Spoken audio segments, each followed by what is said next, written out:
بصوا النهاردة الوصفة دي لازم تكون عندك في رمضان. هنعملها بطريقة جميلة جدا وتحفة ومش عايزة اقول لكم. السلام عليكم، ازيكم حبايبي يا غاليين؟ عاملين ايه؟ يا رب تكونوا بخير. اول حاجة هنجيب لبن 2 كيلو لبن ونغليهم ونبيتهم في التلاجة، وتاني يوم نشيل القشطة من عليهم كده زي ما انتوا شايفين. بصوا شلنا القشطة دي مهمة جدا. فأول خطوة هنعملها هنغلي اللبن ونحطه في التلاجة لتاني يوم علشان ناخد القشطة. بدل ما نروح نشتري كيلو القشطة بقى ب150 جنيه يا جماعة، لا احنا نطلعها من اللبن بتاعنا. ما شاء الله طلعت لي كمية قشطة كبيرة ل2 كيلو. تمام. تاني حاجة بقى، ده كيلو رز نقعته كده، غسلته كويس ونقعته في مية. بتنقعيه مثلا نص ساعة ساعة عشان الرز المعمر بتاعك يطلع 10/10 وما فيهوش غلطة. بس كده.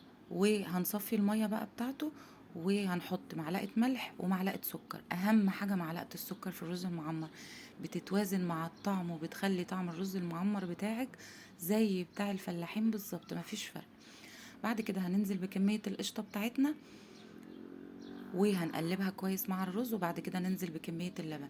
بصوا بقى، كمية اللبن في الرز المعمر بتزيد شوية عن الرز العادي، ده طبعا رز مصري.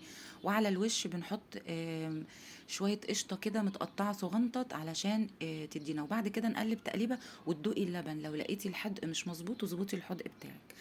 وبندخله الفرن على درجة حرارة 250، بنولع له فوق ومن تحت مع بعض. أول ما بيحمر من فوق بنطفي من فوق وبنسيبه شوية. هو بياخد حوالي ساعة في الفرن أو ساعة ونص. بعد ما بيخرج بظهر المعلقة كده وبتفتحي له فتحات، وبتحطي له معلقتين سمنة بلدي.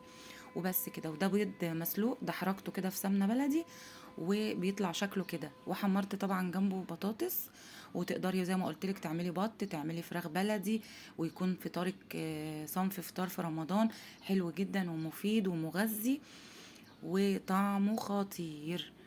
الحركة اللي عملناها لما فتحنا الرز وحطينا السمنة دي مهمة جدا انك تعمليها. وكل سنة وانتم طيبين، ويا رب الفيديو يكون عجبكم. لو عجبك الفيديو